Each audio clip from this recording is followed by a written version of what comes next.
Morning friends, இன்னைக்கு நம்ம ரோஜாஸ் colour சேனல்ல பீட்ரூட் இடியப்பம் செய்யறேன் பார்க்கலாம் வாங்க. இன்னைக்கு நம்ம பீட்ரூட்ல தான் இடியப்பம் செய்ய போறோம். அதுக்கு பீட்ரூட்டை தோலெல்லாம் சீவிட்டு கட் பண்ணி ஜார்ல சேர்த்துருக்கு. கொஞ்சம் தண்ணி சேர்த்து நைஸா அரைச்சிக்கலாம். பீட்ரூட்டை நல்லா நைஸா அரைச்சு எடுத்துட்டோம். இப்போ அடுத்ததான் மாவு சேர்த்துக்கலாம். இடியப்பம் மாவு 1 கப் சேர்த்துக்கிறேன். நைஸ் உப்பு சேர்த்துக்குவோம். வச்சிருக்கவங்களே அதையும் சேர்த்துக்கலாம். நல்லா சேர்த்துட்டு நல்லா பிசைஞ்சுக்குவோம். இந்த மாதிரி இடியப்பம் செஞ்சு கொடுத்தீங்கன்னா ரொம்ப ரொம்ப ஹெல்த்தியானது.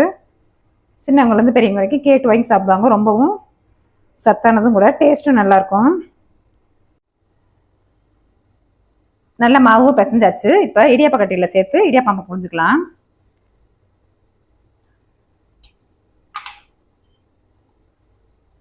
இட்லி சட்டில தண்ணி சேர்த்துருக்கு, நல்லா காஞ்சிருச்சு. இடியப்பமா புரிஞ்சுக்கலாம். பீட்ரூட் இடியப்பம் வெந்துருச்சான்னு பார்த்துக்கலாம். நல்லா வெந்துருச்சு. அடுப்பு ஆஃப் பண்ணிட்டு பிளேட்டுக்கு மாத்திக்கலாம். ரொம்ப ரொம்ப ஹெல்த்தியான இந்த பீட்ரூட் இடியப்பத்தை கடைகளில் காசு கொடுத்தா கூட வாங்கி சாப்பிட முடியாது. எல்லாருமே விரும்பி சாப்பிடுவாங்க இந்த மாதிரி டிஃப்ரெண்டா செஞ்சு கொடுத்தீங்கன்னா. நாம செஞ்ச இடியப்பம் ஜம்முன்னு ரெடி ஆயிடுச்சு. நாம இந்த இடியப்பத்துக்கு எந்த கலரும் சேர்க்கல, பீட்ரூட் கலர் தான். இடியப்பத்துல தேங்காய் துருவல் சேர்த்துட்டு நாட்டு சக்கரை சேர்த்துக்கலாம்.